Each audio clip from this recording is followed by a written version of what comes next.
할렐루야. 오늘도 귀한 기도의 자리에 나온 성도님들을 환영합니다.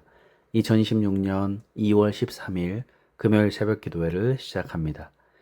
오늘 우리에게 주시는 하나님의 말씀은 요한복음 5장 1절부터 15절까지 말씀입니다. 제5장 그 후에 유대인의 명절이 되어 예수께서 예루살렘에 올라가시니라. 예루살렘에 있는 양문 곁에 히브리 말로 베데스다라 하는 못이 있는데 거기 행각 5이 있고 그 안에 많은 병자, 맹인, 다리 저는 사람, 혈기 마른 사람들이 누워 물의 움직임을 기다리니 이는 천사가 가끔 못에 내려와 물을 움직이게 하는데 움직인 후에 먼저 들어가는 자는 어떤 병에 걸렸든지 낫게 됨이러라. 거기 38해 된 병자가 있더라. 예수께서 그 누운 것을 보시고 병이 벌써 오래된 줄 아시고 네가 낫고자 하느냐?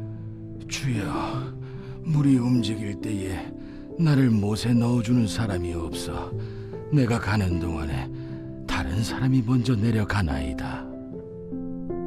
일어나 네 자리를 들고 걸어가라. 그 사람이 곧 나아서 자리를 들고 걸어가니라. 이날은 안식일이니 유대인들이 병 나은 사람에게 안식일인데 네가 자리를 들고 가는 것이 옳지 아니하니라. 나를 낫게 한 그가 자리를 들고 걸어가라 하더라. 너에게 자리를 들고 걸어가라 한 사람이 누구냐? 고침을 받은 사람은 그가 누구인지 알지 못하니 이는 거기 사람이 많으므로 예수께서 이미 피하셨습니다. 그 후에 예수께서 성전에서 그 사람을 만나 이르시되 보라, 네가 나았으니 더 심한 것이 생기지 않게 다시는 죄를 범하지 말라. 그 사람이 유대인들에게 가서 자기를 고친 이는 예수라 하니라. 예수님께서 명절이 되셔서 예루살렘에 다시 올라가십니다. 이미 예수님은 한 차례 예루살렘을 방문하셨죠. 거기서 니고데모를 만나서 거듭남과 영생에 대해 말씀하셨고 그 후에 유대 지역에 복음을 전하시고 사마리아를 통과하여서 수가성 여인을 만나셨습니다. 그리고는 갈릴리로 돌아오셔서 왕의 신하의 아들을 고쳐주십니다. 그런데 오늘 본문은 다시 명절이 되어서 예루살렘에 가셨다라는 사실을 말해주고 있습니다. 유대인 남자는 반드시 1년에 3차례의 명절에 예루살렘의 성전에 나와 제사를 드려야 하는데 아마 이때가 맥추절, 즉 오순절일 것으로 생각을 합니다. 2절에 보면 예루살렘에 있는 양문 곁에 히브리 말로 베데스다라 하는 못이 있는데 거기에 행각 5이 있고 예루살렘의 이 베데스다라는 이 연못이 바로 자비의 집 혹은 은혜의 집이다라는 뜻을 가지고 있죠. 거기에 행각 5채가 있었다는 건데 오라는 숫자는 특별히 은혜를 상징하는 숫자입니다. 그것을 생각하면 이 장소가 얼마나 하나님의 은혜와 자비를 상징하는지를 보여주고 있는 것이죠. 그도 그럴 것이 베데스다의 못가에 많은 병자들이 모여서 하나님의 은혜의 때를 기다리고 있습니다. 3절에 보면 그 안에 많은 병자, 맹인, 다리 저는 사람, 혈기 많은 사람들이 누워 물의 움직임을 기다리니 그들은 다 무력하고 절망에 빠진 사람들이었죠. 그런데 이 3절의 후반부 물의 움직임을 기다리니 4절 이는 천사가 가끔 못에 내려와 물을 움직이게 하는데 움직인 후에 먼저 들어가는 자는 어떤 병에 걸렸든지 낫게 되밀어라 라고 가로 부분이 되어 있죠. 그것은 천사가 가끔 내려와서 이 연못에 물을 휘저어 놓는데 그때 제일 먼저 들어가면 무슨 병이든지 낫는다라는 그런 전설을 소개하고 있습니다. 거기에 모인 사람들은 이 전설에 기대어서 희망을 붙잡고 살아가는 사람들입니다. 3절의 열거에 우리가 살펴보았던 이 병자들을 보면 이 전설이 지금 사실이라 할지라도 그들은 도무지 자기 힘으로는 이 연못에 들어가기 어려운 사람들이었다라는 것이죠. 이런 그들의 모습을 보며 이 세상의 헛된 희망을 붙잡고 살아가는 우리 인간의 형편을 그대로 보여주고 있습니다. 우리 인간은 그 누구도 자력으로 구원을 받을 수 없죠. 어떤 지식, 철학, 종교로도 불가능합니다. 그런데도 사람들은 그것으로 인하여서 구원을 얻을 수 있을 것 마냥 헛된 소망을 갖고 살아가는 것입니다. 이렇게 베데스다 연못에 모인 병자들의 모습은 참으로 아이러니한 모습이 아닐 수가 없죠. 지금의 은혜의 집, 자비의 집과는 너무나도 거리가 멀게 느껴집니다. 다들 은혜가 아닌 자기의 힘이나 자기의 공로를 앞세우고요. 서로 먼저 들어가겠다라고 하는 무자비한 경쟁만 보여지는 것입니다. 이곳에 오신 예수님은 지금 한 사람을 주목하고 있습니다. 그는 이곳에 있는 모든 병자들 가운데 가장 절망적인 사람이라고 할 수가 있죠. 38년 동안 병을 앓고 있고요. 게다가 자기 힘으로 움직일 수 없는 사람입니다. 아무런 소망 없는 그 인생을 살아가는 우리 인간의 모습을 보여주고 있죠. 6절에서 주님께서 물으시죠. 예수께서 그 누우신 것을 보시고 병이 벌써 오래된 줄 아시고 이르시되 네가 낫고자 하느냐라고 물었습니다. 당연한 질문이죠. 세상에 병에 낫고 싶지 않은 사람이 어디 있겠습니까? 그런데 주님은 왜 이런 질문을 하고 계시죠? 주님은 지금 그를 초청하고 계십니다. 단순히 낫기를 바라느냐라는 질문이 아니라 예수님께서 자신을 맡기겠느냐, 예수님께 너를 맡길 거냐라는 질문인 거죠. 네가 나를 의지하느냐, 내가 너에게 은혜를 베풀기 원하느냐라는 질문인 것입니다. 주님은 언제나 우리에게 이렇게 물으신다라는 사실을 우리는 기억해야 합니다. 너는 나를 의지하고 있느냐? 너의 삶을 나에게 맡길 것이냐라고 물으시는 것입니다. 이것은 다름 아닌 믿음을 요청하시는 것입니다. 우리는 우리의 무력함을 인정하고 주님께 우리 자신을 맡겨야 합니다. 이것이 바로 믿음입니다. 아직도 나 스스로에게 뭔가 힘이 남아있고 뭔가 기댈 만한 어떤 것이 있다고 생각하는 한 우리는 주님을 올바로 믿을 수 없습니다. 주님은 지금 이 38년 된 병자에게 바로 이 믿음을 요청하시는 것입니다. 그런데 병자의 대답을 보면 놀라지 않을 수가 없죠. 7절에 보니까 병자가 대답하되 주여 물이 움직일 때에 나를 못채 넣어주는 사람이 없어 내가 가는 동안에 다른 사람이 먼저 내려가나이다. 그는 단순히 내 낫기를 원합니다라고 대답하지 않았습니다. 그의 대답은 복잡하게 꼬여있죠.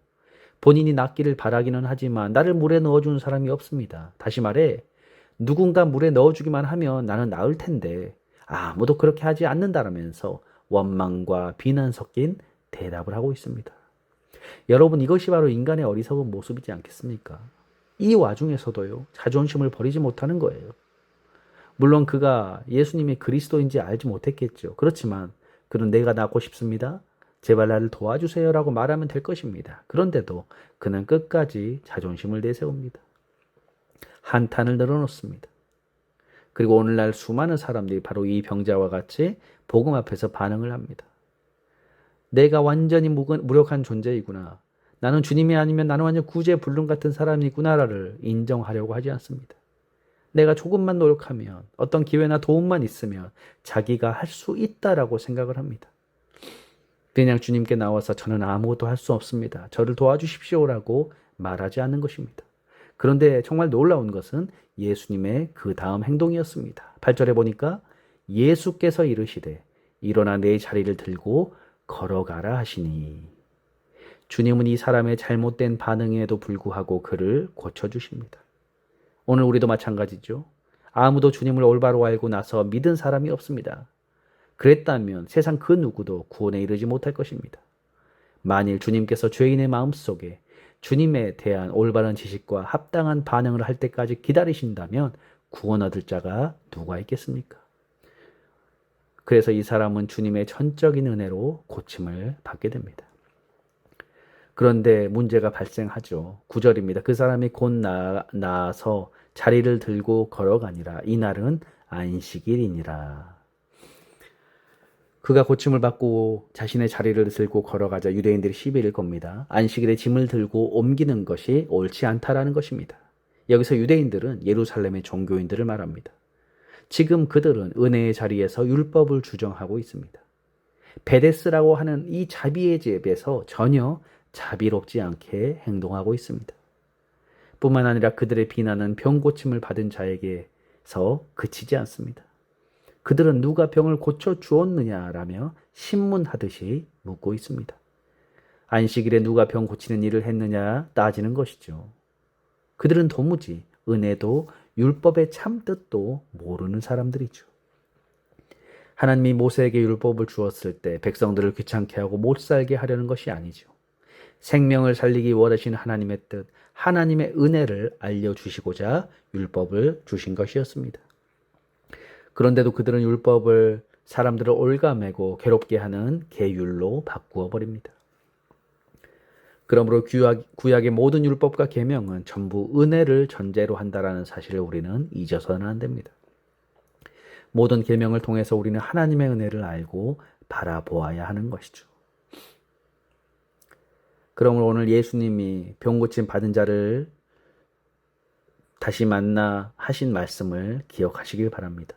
14절에 그 후에 예수께서 성전에서 그 사람을 만나 이르시되 보라 내가 나았으니 더 심한 것이 생기지 않게 다시는 죄를 범하지 말라 하시니 라고 말씀하십니다. 우리는 주님의 은혜를 잊어버리고 다시 죄의 자리로 돌아가서는 안 됩니다. 우리의 헛된 자존심, 내 의와 공로를 자랑하는 어리석은 삶으로 돌아가지 말아야 합니다. 우리는 아무런 공로나 의로움 없이 어떠한 능력 없이 오로지 하나님의 은혜로 구원받았음을 기억하시길 바랍니다. 자격 없는 우리를 주님 찾아오셔서 일방적인 놀라운 은혜를 베풀어 주신 것입니다. 그러므로 성도 여러분 바라옵기는 이 은혜를 잊지 않길 바랍니다. 이 은혜를 잊어버리면 우리 신앙생활의 기쁨도 사라지고 어느새 차갑고 무거운 계율만 남게 될 것입니다. 그것은 나를 힘들게 하고 남들도 힘들게 하고 생명까지 잃게 만드는 일이 벌어지고 말기 때문입니다. 자격 없고 연약한 우리를 찾아오셔서 오늘도 우리를 구원해 주시는 그 놀라운 은혜 안에 온전히 거하심으로 주님 주신 풍성한 생명과 기쁨을 누리며 살아가시는 저와 여러분들 되시기를 주님의 이름으로 축복합니다. 기도하겠습니다. 하나님 아버지 감사합니다. 하나님의 은혜의 자리, 또 자비의 자리를 저희들 기억하고 늘 십자가 앞에 나아가서 하나님의 은혜를 구하게 하여 주옵소서. 그리고 은혜 받은 자답게, 구원받은 자답게 우리가 만나는 모든 사람들에게 그 구원의 기쁜 소식, 놀라운 소식을 전하며 살아가는 저희들 되도록 인도하여 주옵소서. 감사드리며 예수님의 이름으로 기도드리옵나이다. 아멘. 주기도문으로 예배를 마치겠습니다. 하늘에 계신 우리 아버지여, 이름이 거룩히 여김을 받으시오며 나라의 임하옵시며 뜻이 하늘에서 이룬 것 같이 이 땅에서도 이루어지이다. 오늘날 우리에게 일용할 양식을 주옵시고 우리가 우리에게 죄 지은 자를 사하여 준 것 같이 우리 죄를 사하여 주옵시고 우리를 시험에 들게 마옵시고 다만 악에서 구하옵소서. 대개 나라와 권세와 영광이 아버지께 영원히 있사옵나이다. 아멘. 잠시 시간 기도하는 시간을 갖겠습니다. 먼저 말씀을 생각하면서 하나님의 놀라운 은혜를 기억하고 주님 주시는 놀라운 생명과 기쁨을 누리며 저희를 살아가게 해달라고 기도하시고, 두 번째로 우리 갈보리 교회와 또 우리 목사님과 우리 성도님들, 우리 자녀들, 또 우리 이웃들을 위해서 함께 이 시간 기도하겠습니다.